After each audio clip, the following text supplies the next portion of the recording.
I'm pleased to announce that we are here with Pete Queen, noted sports journalist from Easy Sports Network. Hello, Pete. Please call me Mr. Queen. Okay, Mr. Queen. Happy to be here. Let's talk about your new book, Brett Favre, A God Among Us. It is a national bestseller. Why is your book so popular? I think people can relate to Brett Favre. He is a regular guy like you and me. He's blue-collar, works on a ranch, he is a great husband, and he plays football for the love of the game. Interesting. Yes, and he is very interesting. I meant that it is an interesting take on things. I don't understand. Can you really call someone who makes $20 million per year a blue-collar and regular guy? No. Then how can Brett Favre be blue-collar and a regular guy? Have you seen the Wrangler videos? It shows him playing pickup football with some guys he met on a playground in Mississippi. That's a jeans commercial. Those are paid actors. But Favre does not care if you are an actor. He plays football for the love of the game with regular guys like you and me. He was paid a lot of money to play with those actors. That's okay. I just like how he is such a regular guy and plays football with people like you and me. Okay, let's move on. Your book says Favre is a great husband. Please explain. Favre is a great husband. Deanna loves him. He's always been by her side. But isn't Favre a philanderer?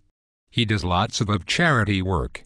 No, I mean, he is a womanizer and gets around. He travels a lot with Deanna for his charity work. He's a great husband.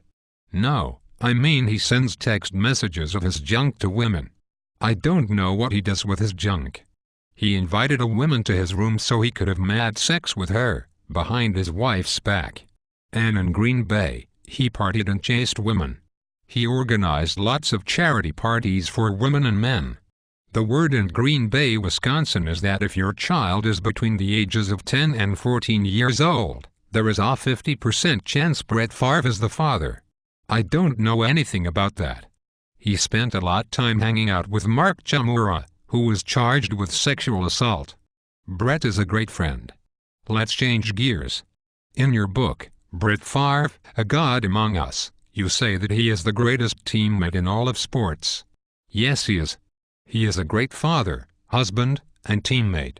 Do great teammates skip off-season workouts? I hate Albert Haynesworth. He is a thug, criminal, and greedy.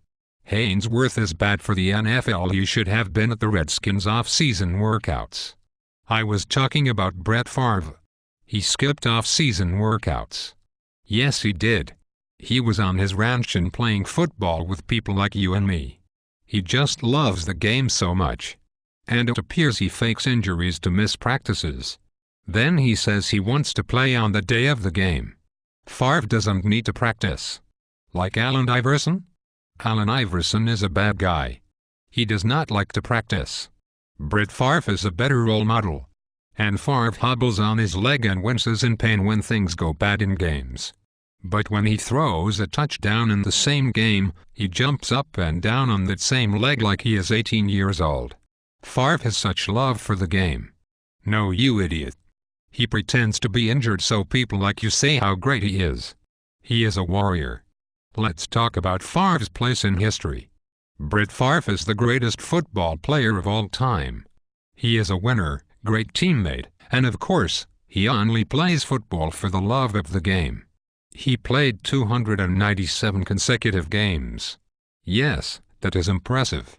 But he also is the all-time leader in interceptions. Yes, but he played 297 consecutive games. And he has lost more big games than won because he makes bad throws all the time. Yes, but he played 297 consecutive games. He's a smart player. He's from Mississippi, so he probably is not very smart. He loves Mississippi. During the off-season, he plays football with guys like you and me on his ranch.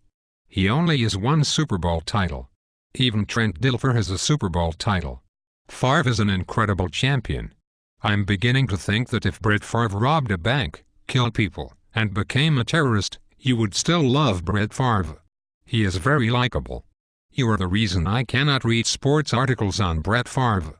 Writers like you are dishonest and ignore his bad play and minimize his off-field conduct. I understand all the positive articles on Favre. He is a great man, teammate and husband. If I hear one more time that Brett Favre is a great guy, teammate, and husband, I'm going to kick your ass. Read my book.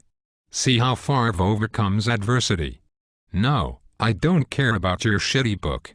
Because of sports announcers like you, I couldn't watch a NFL football game with Favre playing because all they do is tell us how Brett Favre is a great guy, teammates, and husband.